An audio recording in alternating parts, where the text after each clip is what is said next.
Welcome to Biztech's Investor Conversation Show. Hi, I'm Brian Fernandez. Our guest today is David Barrett. He's the CEO of EBC Financial Group UK Limited and EBC Financial Group Cayman Limited. Now, EBC Financial Group is headquartered in the UK and is a prominent financial services company specializing in a wide range of financial products and services. The company provides investment banking, asset management, and wealth management services to individuals and institutional clients. Now, to give us more insights into EBC and some key industry trends, welcome to the show, David. Thank you very much. Good to be here. Now, David, for a start, could you give us an overview of the group and its history? Sure. So EBC Financial Group, which is the overarching holdco of the different entities, was established in 2020. So we're relatively young compared to some operators. Our UBO has a background in fintech and running brokerages as well. So he has a broad appreciation of what it takes to make one of these things work. The first entities that we set up were the UK entity. So myself and my fellow director, Chris Potts, we run EBC Financial Group UK Limited, which is an FCA regulated brokerage here in London. And what we've done is we've gradually built the group out around the original bones of the operation. So now we have locations pretty much all over the globe. We have South America, we have Europe, we have the UK, and there's very dominant locations in APAC, so Malaysia, Singapore, Hong Kong, and various other places as well. So the company's culture is really one of being good rather than being big. So I would say that the progress of growth has been fairly organic. And the group is here to offer access to professional market access to everyday people. So we cater with all types of clients. We have retail clients, we have eligible professional clients, which we class them in the UK, hedge funds, family offices, high net worth individuals, the whole range of people. It's a pretty crowded peer group, I would say. There's quite a lot of people that offer a similar kind of offering. So one of the key tasks of establishing a group like EBC is you need to work out where you sit within that peer group and how you define yourself against the rest of the peer group. It's a big market. I mean, recently I read something that said that there's like $20 trillion worth of retail assets that are in place with brokerages, and they've got 100 million brokerage accounts. So if you think of it in that sense, as much as it's a fairly densely populated group, there's also an awful lot of capability and scope for the businesses to grow. Now, David, then, given your overall product and service offerings, zoom in on what you offer in the Asia Pacific region. So I think if you look at the client base and you look at the offerings that people have, as I said before, really what you're trying to do is you're trying to differentiate yourself from the other people within the peer group. So you offer products that the client wants. So we offer, the main base of our products is CFDs. We offer foreign exchange, spot, rolling spot contracts. We offer commodities. We offer metals. We offer now share products are coming online, share indices, this kind of thing. So really what you're trying to do is you're trying to give access to your client base who all of them require different things. So you tailor the product and you tailor the entity that they engage in within the group to the best that suits them. Different people have different requirements and are sensitive to different things. So within APAC, for example, the growth of online trading has been absolutely phenomenal over the last 5 or 10 years. I think COVID probably helped boost a little bit because there's a lot of people sitting at home and we're looking for something to do, right? But I think that that kind of curve has flattened itself out a little bit. And for us, we've not seen a massive drop off since the COVID stuff found a normal level. If anything, our volumes have increased. But I think a lot of brokers, particularly when you look at the meme stock phenomenon that happened during COVID, I think it attracted a lot of a certain type of people. Mhm. I think a lot of the brokers have been accused of gamification, which I think is true. So a lot of people almost looked at what they were doing as being a video game rather than investing. That tends to be short-lived, right? Those guys tend to come and go. And as the meme stock phenomenon burst, a lot of those guys drifted away. Most of our clients are people that are looking to trade and invest their money rather than play a game on a trading screen. So, we've seen a fairly good and sustained updraft in client retention and client growth. I suppose, David, from what you just described, because you clearly differentiated yourself in the market as a serious player, you went for the market that was more serious investor, not the armchair investor who was into meme stocks. That allowed you to then uh, uh, build a sustainable business that didn't drop off as much. Yeah, and I think it's very difficult for anybody within our peer group to remain static. You have to evolve, you have to grow. I think we mentioned when we'd spoken previously that as the group grows, it has its own problems, right? It has a cultural problem of keeping the ethos as what was built at the beginning. It has a problem of having to sustain the infrastructure of the business. So we now have a full HR department. We now have a full accounting department. We have a full marketing department. All of these things need to be put in place to help the business grow. And I think for clients, they look for solid businesses that offer them comfort and trust. It's a very kind of trite thing to say. Everybody says, oh, we offer trust. We're always there. We're the great guys in the room. But the fact is, you have to deliver it. And a lot of people sell that as a theme, but don't deliver it. And if you don't, I have to tell you, the client base finds you out very, very quickly. And this is a problem, right? And this is a problem for operators like EBC. You operate globally, you operate in varying regulatory landscapes, and you've got to comply with that. And so you're a serious operator, and therefore your compliance is an issue. At the same time, you need to be selling and transacting and making money. How do you balance that compliance with maintaining operational flexibility? That's a really good question, and the answer is it's really hard. I think one of the reasons why we have companies in different jurisdictions and some are regulated and some operate offshore is for exactly those reasons. So I've traditionally, all through my working life, I've worked in the UK or been based in the UK, and I've always been regulated by the FCA. So I know what it's like to be regulated by the FCA. I know what it's like to own and run businesses regulated by the FCA. They have a badge as being the toughest guys out there. And I've got to tell you, they're getting tougher. It's really, really hard. But what it does prove, and we've just incorporated and got regulated a company in Caymans. So they're regulated by CIMA, which is the Cayman Island Monetary Authority. And they kind of base themselves on the FCA as well.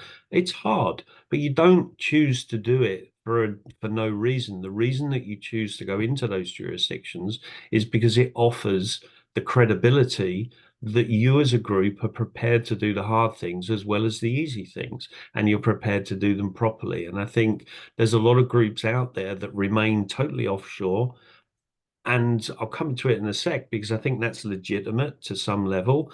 But at some point, you have to try and future-proof your business. So offshore jurisdictions are fine. There's nothing wrong with offshore jurisdictions. What they can do is they can offer the client things that they can't get onshore. If you're a retail client in the UK, you can only get 30-1 leverage. That's the rules, right? They will not let you do any more. Some clients have experience and are prepared to take on that extra risk and want more leverage, and they get pushed offshore to offshore brokers. And there's nothing wrong with that as long as you know who you're trading with and what they stand for. So one of the reasons why we built and got regulated in the Caymans is we're trying to future-proof our offshore offering. We have more flexibility in terms of leverage, for example, with Cayman. We have a very big entity out in St. Vincent and Grenadines, SVG. The problem with those kind of jurisdictions is that the main jurisdictions are making it harder for them to exist. They're pushing and implementing their regulatory standards on those offshore jurisdictions. So if you take that 5, 10 years forward, what you're probably going to end up with is it's a lot harder to run an offshore brokerage. So for us, we're kind of looking through that. We went to the Caymans. We've been regulated. We have the highest level of regulatory authority that we can have with our business model. We have a full license with Caymans. We have bank accounts with Barclays Bank. We have full corporate access to banking via Barclays, which means that we're future-proofed. We can adapt to the future sort of changes in regulation. And I think, if you're offshore, that's fine. It's your choice, but please, please be careful about who you choose. With EBC, we can offer different clients, different jurisdictions, but they know that we do the hard bits as well as the easier bits, which means we offer a very durable and robust product. So, David, you've taken steps to, as you mentioned a couple of times, future-proof your business by getting yourself regulated in offshore markets and offering those additional services that can't be offered onshore. What other emerging trends or opportunities do you see in your space that in the horizon, and is EBC going to be positioning itself to capitalize on these new opportunities? I think if you look at where the business has come in the last 5 to 10 years, I'm talking about online brokerages in general, the scope and quality of the offerings has increased significantly. So I think there's a couple of areas in particular that are going to become very topical as we go into the next 3 to 5 years. I think that one thing that clients are looking for more is cash equities. So we can offer them CFDs equities. You can offer them things that trade exactly the same as a cash equity. Some people want cash equities. Some people want real futures. So they want to trade on an exchange and trade the futures on the exchange. You can offer that as an online brokerage, but it requires quite an extensive build out in the ops side of things. And there are obviously regulatory hurdles as well. The other problem with exchange-driven trading for the ordinary kind of client is it's not as flexible. By the very definition that you get the safety of being on an exchange, you don't get massive leverage. It is more expensive to trade, and it does tend to have more rigid sort of proponents to the contracts that you trade as well. So there isn't the flexibility. But it's obviously catered for people who are more risk averse. Yeah, I think so. And I think it's very similar to the conversation about being regulated in different jurisdictions. They're looking for the comfort of trading on the NYSE or the LSE or wherever, because at the end of the day, once you're in that food chain, you have huge amount more protection. There's clearing houses, there's government support in terms of the way that those exchanges are run. There's funds that help, insurance funds that help if something goes wrong. All of those things offer the client more comfort. And I think a lot of that's borne out of the fact, we spoke earlier about APAC being a huge growth area. One of the problems with APAC being a huge growth area is the amount of bad actors within that space, right? So the scams, the cloning, the misrepresentation has been very prolific in Asia. There are certain countries where it's almost endemic. It's really, really poor. So what that's tending to do, I think, is it's pushing those clients that are worried or have been affected by those things to bigger, more trusted brokers. But as you say, also the safety of things like direct exchange trading with the limitations that it has. Now, let's move on to really the state of markets. Now, we are just starting the second half of the year. What's been driving financial markets in the first half of the year? So I think For me, the past 18 months have been interest rates. Everything has been driven by interest rates. I think if you look at the way that we existed for so long at near zero interest rates globally, it kind of reset the mindset of investors and market participants. It was almost as if we slept walked into an event where we believed it was normal. It's not normal. It I think just you is. and I, a little older, we've seen much higher rates of interest. So I think you're right. Younger people think that 1% or 2% is normal. Sure. And I think, as we've seen rates go up, people are complaining that interest rates are too high. If you look at developed markets, they're probably still just below the average for the past 3 or 4 decades, right? So they're not high. They're genuinely not. And I think one of the problems that the markets had is that it had very low interest rates for long enough, almost a cycle and a half, if you like, so that they were born into the fact that this was now normal, and we would develop products, we would develop strategies, we would develop ways of interacting with the market based on the fact that money was free. And it Yeah. isn't, never is, right? Yeah. And what we've done is we've started to normalize, and that change of interest rate environment has severely affected what's gone on.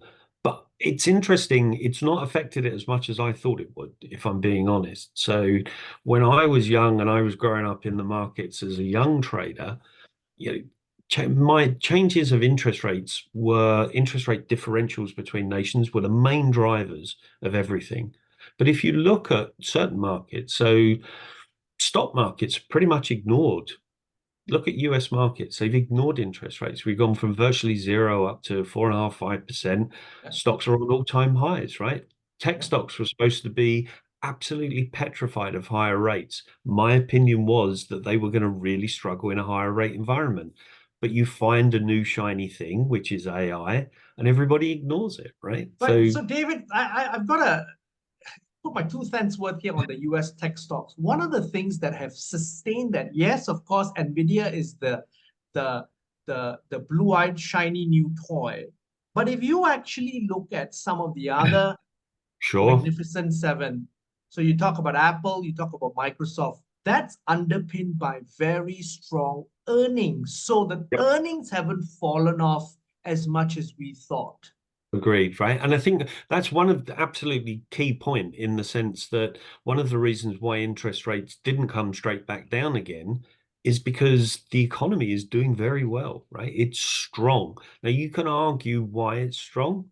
You could argue that the government, in terms of subsidies, printing money, putting money into the economy, is at a level now where it's just flooding the market with money. So even though interest rates are high, there's still a huge amount of liquidity around, and companies are still, and the economy, job market is still doing well. I think the problem that you have is every chart that you see that talks about household incomes, it talks about affordability of mortgages, it talks about the increase in wealth of an investor because of what's happened in the stock market. My argument to that would be, if you took the top 10 percentile of wealth out of all of those charts, what would those charts really look like? Yes. And I suspect one of the big problems with markets at the moment is several problems. One, stock markets in the US are the perfect example. They're underpinned by a very small cadre of stocks. So That's if you right. look at other sectors and you look at within the sectors, actually look under the hood, there's an awful lot that's not performing. But if you've got seven stocks that are 30% of the value of the US stock market and they're doing well, nobody really cares about the other 70%, right? They don't care about it until they have to. So if the guy down the road that's making widgets in Illinois lays off 500 people and Nvidia's making new highs, the stock market doesn't care. But that's not necessarily reflecting what's really going on. My fear is that at the moment, Nvidia's discovered a new way of laying a golden egg, and God bless it, and it's a great thing, right? But AI to me is a bit like renewables were 5 or 10 years ago. And Everybody and pops. and David, another thing as well, because you and I are old enough, Cisco brings to mind Perfect, right? exactly the pattern of NVIDIA. It's very true, right? Because what if you think about Cisco's another good example, you think about renewables, what you have is you have that gold rush at the beginning. So everybody wants the golden nugget that's in the ground. So the guy that's selling the picks and the shovels and the lamps and the tents, which is Nvidia, makes an absolute fortune.